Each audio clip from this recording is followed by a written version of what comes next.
Welcome to Reality on Ground, real people, real issues with me, Andrew Chamagero Muntu wa Wansi. And today we're coming to you live from Seta Asana Kavudeyo Katukubamu. But it's a good morning and we're going to discuss about sexuality education in school. When is the right age actually to be, taught? What is the ideal class and all that kind of thing. And with me to discuss this, I have, of course, Justin Adinitre, Apia Mother. Good morning. Good morning to you, Andrew. How are you? Fine, thank you. And I have Dr. Nabosa. Good morning, Andrew. Good morning, Musao. How are you? Sorry we had to wake you up. No. Chairman in San Sokura. All right, we are starting the conversation. Today we're going to start with you, Justin. Yes. You are one of the persons I've actually seen. You're talking a lot about sexual education to the teenagers, to the youth. Let's start with your story. When did you get pregnant? Well, I got pregnant in 2012. I was in senior 6. You were in senior 6? Yeah. What was the rift like? Was your boyfriend ready? Was it a one night off over? Obviously, we weren't ready. He wasn't ready, I wasn't ready. It was, that it was love. It was love. Hey. It just happened that way. It was love. I wasn't ready for it. Did you have information about pregnancy? Were you equipped with knowledge and information that, when you sleep with a man without a condom, this and this is going to happen? Did he convince you that you should not wear a condom or something of the sort? Well, I had little information, very, very little. But I thought I would count my days. I thought I knew, yet I didn't know. Thought I would count my days, and obviously he wasn't ready. He didn't convince me as such. Yeah. We agreed. We agreed to do it. You knew your days were good? I knew my days were good. I knew I was in my safe days, but unfortunately I wasn't. It's because I never had enough information. Enough information? Yeah. And what was the rift like when you got pregnant? What was the turbulence like? Family? Oh, you should have been there. My dad was furious. In fact, he almost stopped paying my fees. He was really bitter. He sent me away from home for some time. Wow. But when he realized where I wasn't fine as a parent, he called me back home. So you chose to have the pregnancy and you give birth to your child. You didn't look at abortion as an option. I chose to have the pregnancy. I didn't think about abortion. Anyway, I knew abortion was there, but I also knew the consequences of abortion. Yeah. And I couldn't risk. And I'm happy I have a son. Wow, that is lovely. And let's talk about your boyfriend then. Was he supportive? Did he come through after all this happened? Good enough, he didn't deny the pregnancy. He knew he was the one who was responsible. But though he never had money to support me, really, if he had, I think he would have supported me. It was love. Though he never had finances, he was broke, he was also in school. So that is how it was. It was really hard. But I thank God I'm with him now. Yeah. Wow. And you're still with him? Yeah. Oh, he's now your husband. Yeah. Perfect. This is a good story. Musao, you've had Justin's story and you've actually engaged with people of her kind of caliber, day-to-day life. Do you think we should stop teaching sexuality education in school? You as a doctor. Chamagel, I may not say that I'm a doctor, but I'm a counselor. A counselor, yes. And I work with young people. Well, of course, we are judged to treat them sound. It's too full. We are counselors. So sexual education would teach it in school, but what we'll focus on is the age. At what age are you giving this information? To what child? Yes. Because the way I give information to the 10-year-old is not the way I will give information to the 18-year-old. They understand things differently. They understand things differently. They interpret things differently. So we cannot just give information because we feel we have to. Supposing I have a girl of 7 years. At one point he said, "Mommy, how did you get the child? How did we enter into your stomach?" Yeah. So how would I reply that? Would I say that we have sex and then I get pregnant, I have this? So how do you package this information that you're giving to this child so that the child is able to understand at that time. Not until you get to realize things, yes, they are different, and this is how I should know, I should get that information. Because if I talk to someone who has already, supposing she was 18 or 17, the way she understood things that time, or the way she was interpreting the sex, or how she was relating with his boyfriend, did they actually understand about love? Was it even love? Or it was just lust? Body changes. I mean, yes, I get attracted. Yeah. I get attracted to him, and you know, I would love, you know, to feel like the way he's feeling. Yes. Is that the way a 10-year-old would feel? No. No. So how are you going to package that information? How are you going to tell this 10-year-old, 11-year-old? The bishop is of a suggestion that we ban sex education in school. It's not in our religion, it's not in our belief as Africans. Actually, they say the more we tell them about condoms and stuff like that, they're actually going to go on a rampage. Because we want, somehow I wouldn't say I agree with the bishop, but we also look at the reality, because when you look at our children, when do they start having sex? That would be the question. Yeah. When do they start having sex? Or when do they engage into sex? So as a bishop, how would you look at things in reality? And if you're bringing up a condom, how are you going to discuss condom issues with our young people? But of course, we start with the body changes for them to understand their bodies. That if I grow my breast, what does it mean? Yeah. If I start having beards, what does it mean? If I get this sexual feeling, does it exactly mean that I should start engaging into sex? So we look at when should we start? Because we cannot start at 4 years, 5 years. Yes. No, still we cannot. But I bring it back to the parents. Yes. When they are with their children at home, how do they interact with their kids? Wow. And outside there, because also the children move out and play with other children. So how do they, when they are playing outside there, you as a parent, you know, how do you come in to support your children? Because in most cases, we are very busy. Of course. We are looking for money. We are actually not looking for money. We are chasing money.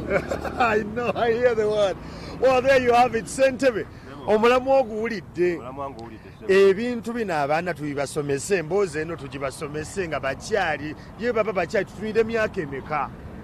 Fakti wentunulira embeera nga yetuuse ebintu bikyuse nnyo. Abaana newankubadde nga bishop abadde agamba nti tetusomesa abaana batebetaaga kutegeera.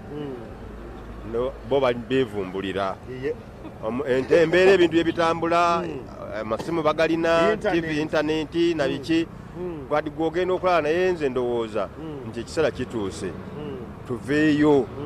Abantu bagambye ddala ekituufu kibe ekituufu, omwana omugambire nga nti bw'otuuka mu mbeera efaana bweti kino kye kigenda okuddirira. So nze okusomesa abaana mu masomero ebifaanagala ebintu ebyo ndaba nga kinsobola okukola ki. Kakati omuntu agenda ng'ayingira ekintu nga amanyi. Sente awo tutandikire mu kibiina nga kyoba ku myaka ng'emeka? Omwana senga kati atuuka emyaka 10 baali badde basobola atandika okunnyonnyolwa, kubanga awo ebiseera abaana abawala aba anaateekateeka okutandika okukola ki, okugenda mu nsonga z'ekikyala. Kati ngenda notunulira abaana nga bw'amala okugenda mu nsonga olw'okuba kimuguddeko bugwi, awulira nga yenna agize eki, aswadde.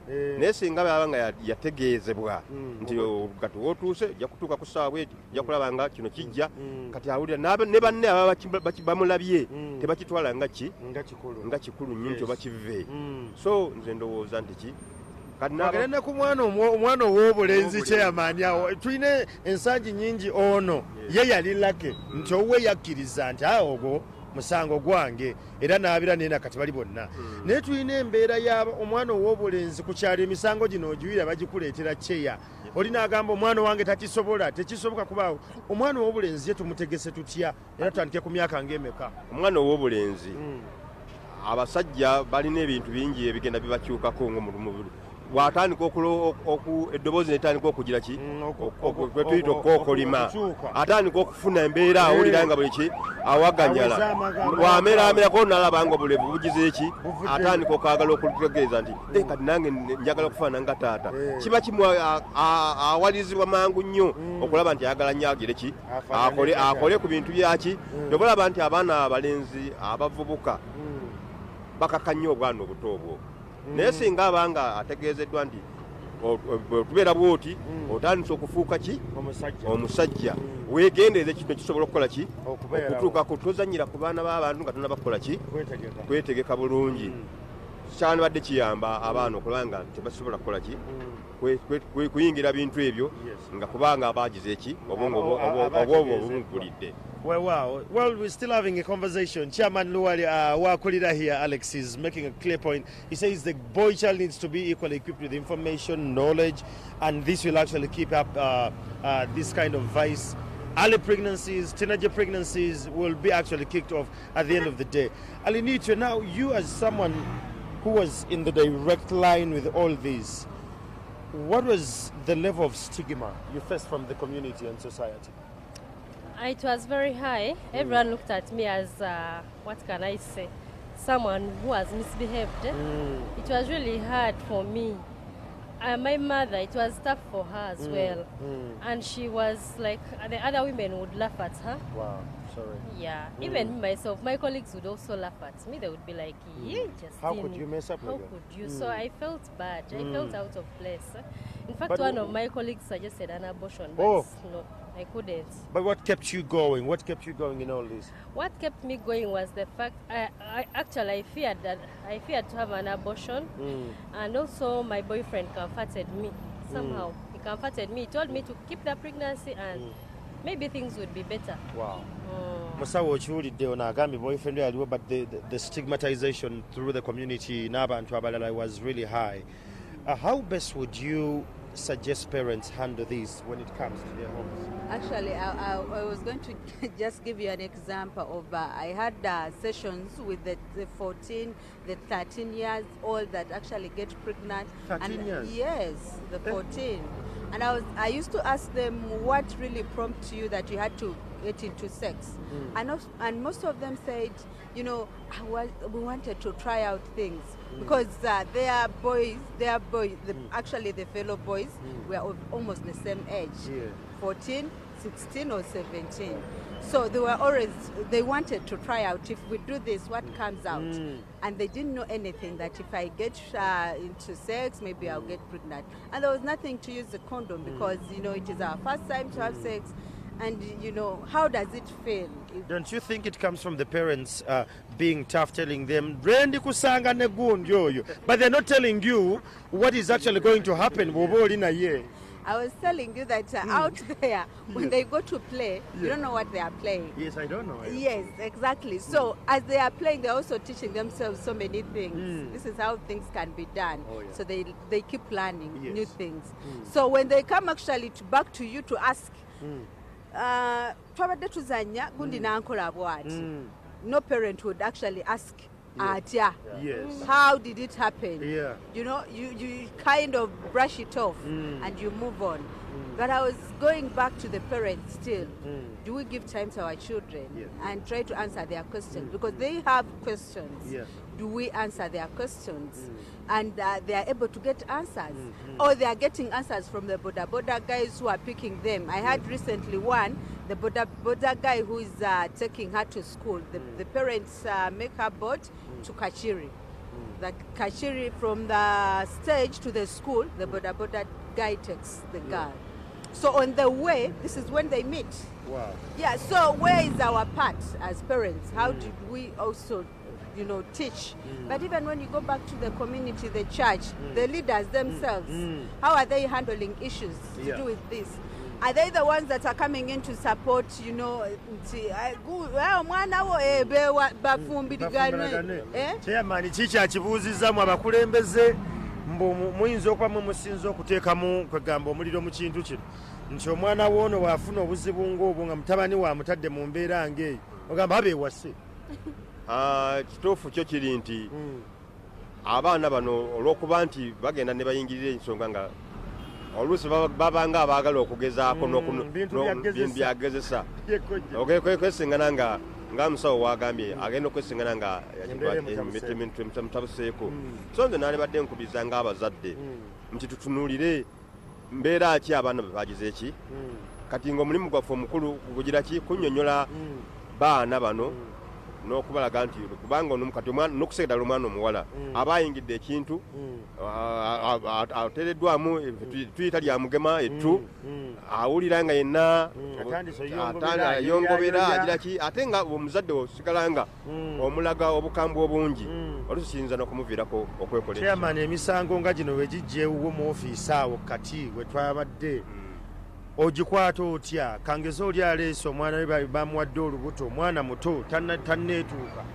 amateeka kati aga Uganda engeri gye gali ffe ng'abasentebe aba abakulembeze oluusi tusiŋŋana nga tugize eki naye nze ndowooza nti kiseera kituuse ababaga amateeka gano bagaye naye ensobi bwebezze kubanga nga omwana olwo ebeera defilement amateeka gagamba nti alina genda muki mu kooti mu kkomera kale ate nga naye omuzimu kyabadde ekituufu kubuulirira ki baana bano n'abazadde sayidi zombi kati gwe teeko yagala likyuke litya tebamutwala mu kooti bamubuulirire nze ndowooza nti bwe kibanga omwana amaze okufuna olubuto luzze omwana oluusi babeera nga bonna baana bato kyalibadde ekituufu abazadde bombi batuule tunoonye ekkuba ettuufu erisobola okukola ki kubanga kati tuba tugenda kufuna abantu basatu tulina omwana omulenzi eyafunyisiza oli olubuto ate ne bebi gwe tugira ki gwe tusuubira kale ndowooza nti kyekituseera kutuuka ne tubeera nga tutudde wansi ng'abantu ne tutuula ne tunnyonnyola ne tubulaga ne tubuuliragana tulaba kuba sayidi zombi zonna ziba zagize eki waliwo okuzaasobezza chairman akwanukudde musawo. The leaders themselves are saying that they would love this kind of law to change. In a state where actually it happens that a boy has impregnated a young girl, they could actually sit down and talk about it as parents, other than taking the boy into prison because they're both juveniles, they're young. So Musawo, would you subscribe to such a thinking? I think, yes, I would. Because, yes, there are two. And I've told you scenarios of 14 and 16. Yeah. So are you going to put them into prison?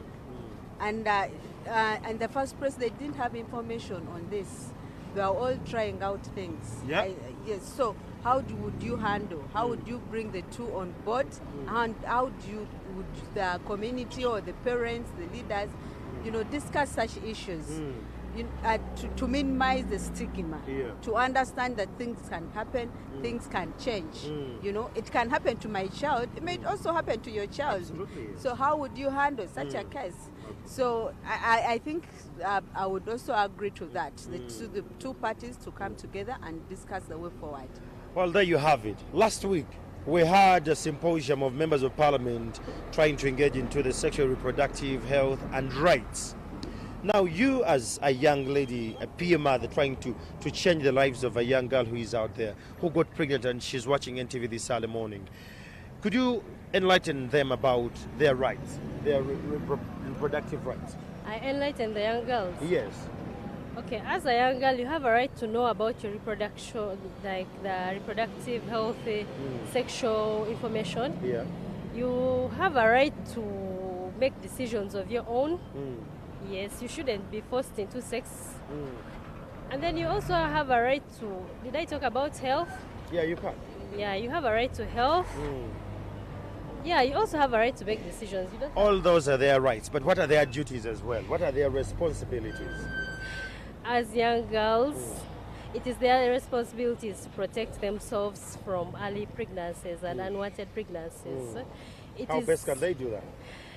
And they can abstain from sex until the right time, or they can use condoms if they cannot abstain, or even they can try modern contraceptive family planning methods if they cannot really abstain.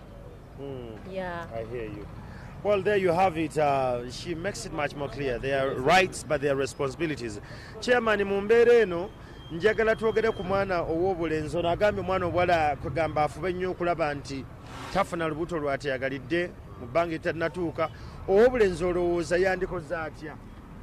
kati omwana ow'obulenzi amagezi ge njagala okubira abaana baffe abalenzi nti ekigambo ekyokwegadanga kirimu ebintu bingi oba okugeza nti oyingirira ekintu nga tonaba kweteekateeka kitegeeza ogenda kufuna obuvunaanyizibwa ogenda kufuna omwana gwogenda okukola ki okuba nga okuza ofunye omukazi omukyala gwogenda okuba nga olabirira n'olwekyo njagala okukubiriza abaana baffe abalenzi nti okuyingirira ebintu by'okwegadanga amangu kigenda kwongera okussaako akazito kanene nnyo kubanga ebintu byogenda okuyingiramu obuvunanyizibwa ogenda kuba nga weetisse bungi n'olwekyo mbakubira nti mubeere bagumiikiriza mukole musome mutegeere nti wonootuukira mu kiseera kiri ng'ogize eki ng'oteredde bulungi weeteesetese bulungi ogisobole okufuna famire. Alright, tukyavuna endowooza Sewankamba jangu tunyumyeko ensonga eno njagala tugittanye bulungi. This is Mr. Sewankamba akwera ku stage ono. Sewankamba gyebale ensonga eno ogyogerako ki abaana tubasomesa ebintu by'okwegaddanga nga bakyali mu ssomero nti akapiira kabeera bwe kati bakakozesa bwe kati ekintu ekyo kiwagira? Nze ku saidi yange nga nze Sewankamba saali kiwagidde nze nga Sewankamba kyenteesa ku saidi yange saali wagidde baana kubasomesa kintu ekyo nga kale oba kyaka mboba kibakakatako okubeera nga babasomesa okubeera nga okuva eno wansi nga babagamba ebintu ebyo. Bw'oba tuyagala batandikire mu myaka ng'emeka era kilasi ki? Nze kyembadde njagala bayitandikidde nga kale mu secondary nga kati wekibadde mu secondary kubanga abaana babibasomesa ne bababuulirira naye nga sigamba nti kibakakatako nnyo okubeera nti bakiyisa nokiyisa nti kibeere oba compulsory nga balina okukola ki eyo naye ebeerenga subject ti abaana balina okukisoma mba sikiwagira. Bagamba gwe tokiwagira kyali sigadde nga wekibadde. Bagamba abaana nga biraba byansonyi lwaki olina endowooza bweti kiki ekisinga okukanga mu kino?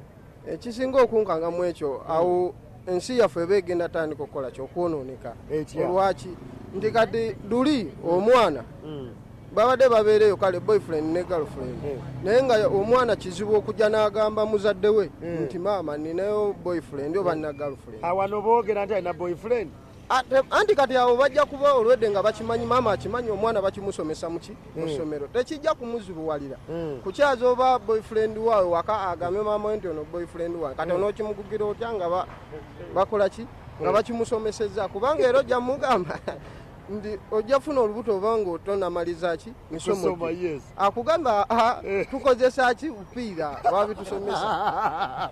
Sewankamba owuyo musawo Sewankamba omuwulidde oyinza kyogerako Sewankamba ye agamba nti omwana omusomesa okukozesa akapiira agenda kwewagula jaga maama tofaayo kino nkirina I have it in check.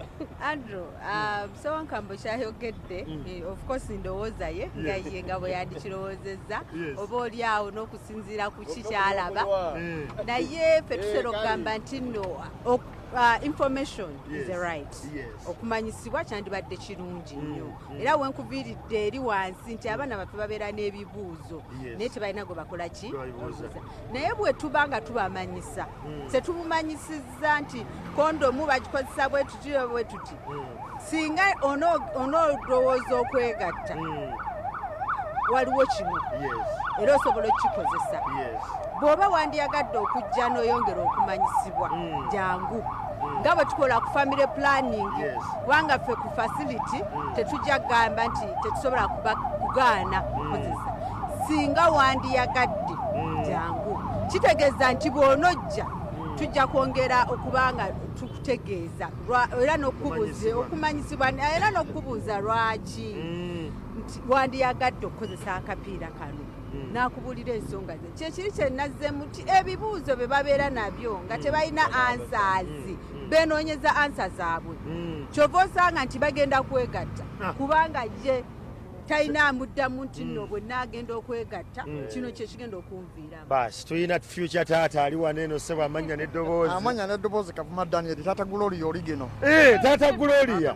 Gloria osuubira tandika kugamba Gloria yantandise jja okutegeera information y'ebyokwegatta.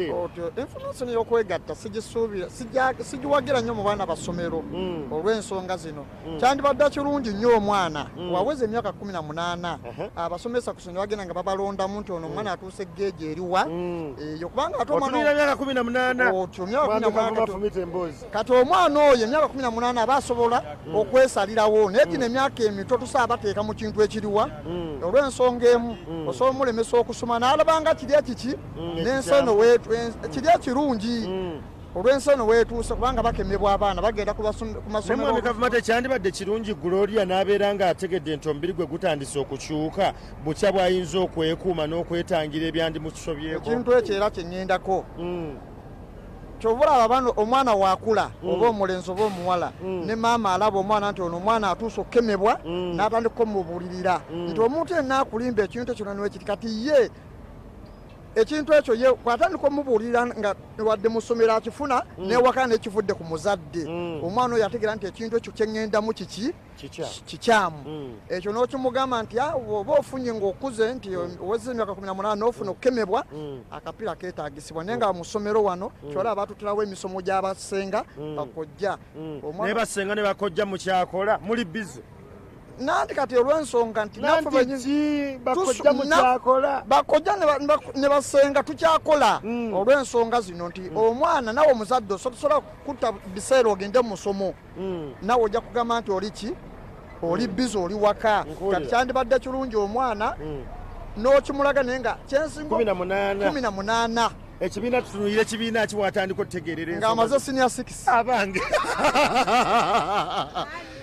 Oh God, musawo wuyo tetujja kwe tunaalinda 18 ebigero tuviiramu sibimanyi. Ono musawo ye yakinyonnyola bulungi kubanga njagala ntegeeze taata Gloria nti ku 18 okwo kwayogerera kakati abe 12 abe 13 abe 14 abafunye embuto bo baba bategeera ddi nti ajja funa obuto.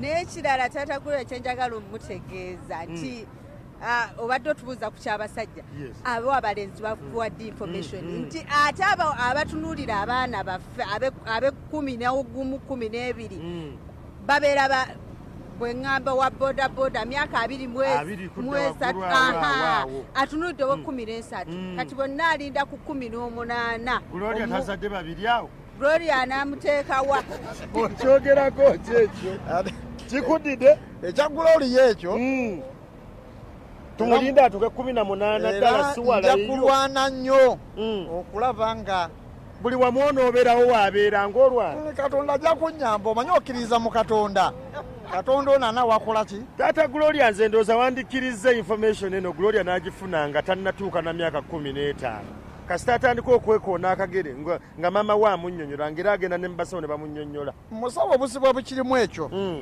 Gloria senga omutandisa myaka 14 n'omulaga kati mulimu omwana endowooza yalabanga kondomu eno ennungi kitegeeza n'anaamulimba ajja kwesigama kuki ku kapiira kali so omwana ojja ng'omudifendinga n'omugamba ekintu ekyo kibi sooka olwane omutiisa sooka omutiisize wano yakirabira eri maaso nti kirungi.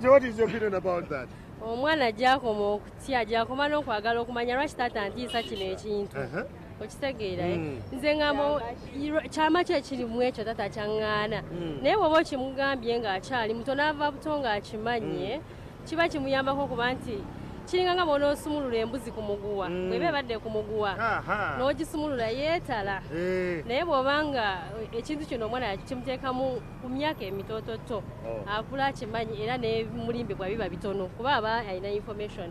Ngenda kuwa example yo ku teenage center abaana abali mu post test club bali informed very well era kizibu nnyo sanga omwana nti afunye olubuto ng'akyali muto.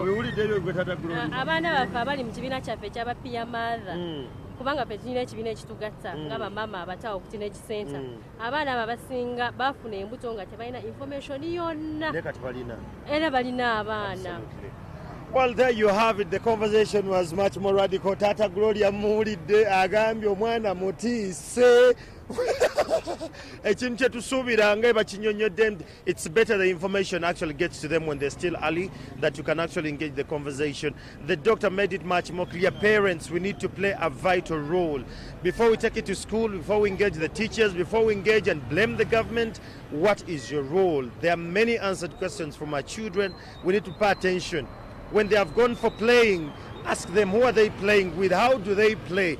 These are questions that will actually answer the bigger questions we actually have later in the day. I've had, of course, Alinitre here, Justine, Pia Mother. I've had Councillor Becky Nabosa, Chairman Wakulira Alex, Netata Gloria.